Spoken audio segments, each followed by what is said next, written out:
12th of January, declared National Youth Day by the Indian government in 1985. Why 12th of January and why not any other day? 12th of January is the birthday of a man who died more than 100 years ago. He was just 39 when he died. Who was this man? I can tell you that many of my generation were very powerfully influenced by him. He was one of the great founders of the national modern movement of India. He died very young in 1902, but since his death, his influence has been even greater. Who was this man? A politician, a scientist, or a social reformer?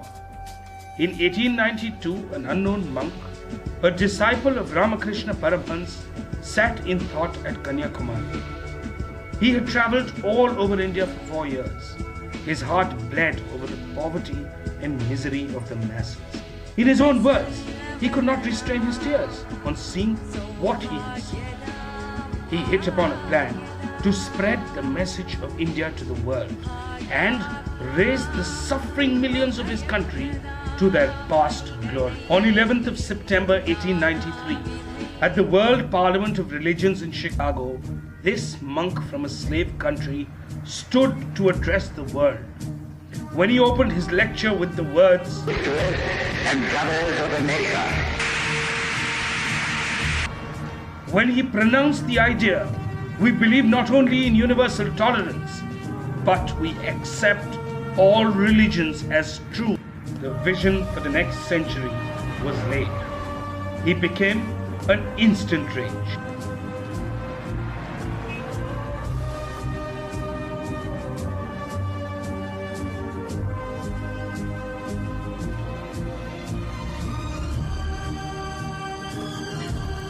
Yes, he was a missionary, but he did not convert. Surprised, a Jewish, on hearing him remarked, after hearing him, I realized that my religion was also true.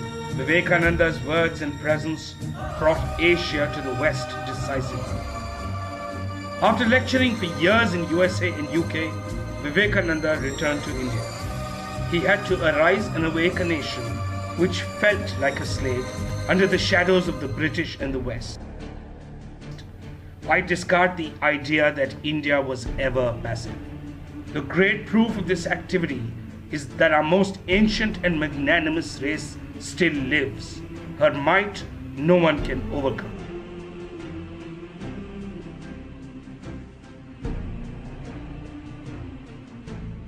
He exhorted, our country requires heroes.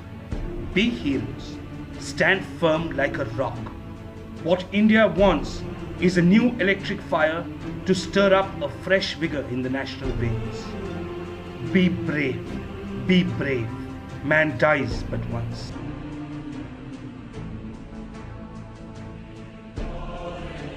He told the youth, all power is within you. You can do anything and everything. Believe in that. Do not believe that you are weak. If you have faith in all the 330 millions of your gods and still have no faith in yourselves, there is no salvation for you. It is a man-making religion that we want. It is man-making education that we want. And a single word which echoed and reached in all his speeches was abhay, or fearlessness.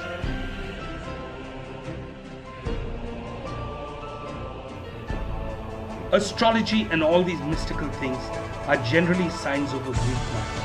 Therefore, as soon as they are becoming prominent, we should see a physician, take good food, and rest. Women must be put in a position to solve their own problems in their own way. No one can or ought to do this for them. He believed in just one God. Worshipping God means serving His word. This indeed is work, not indulging in ceremonials. Whether rice plate should be placed in front of God for 10 minutes or half an hour, that is lunacy.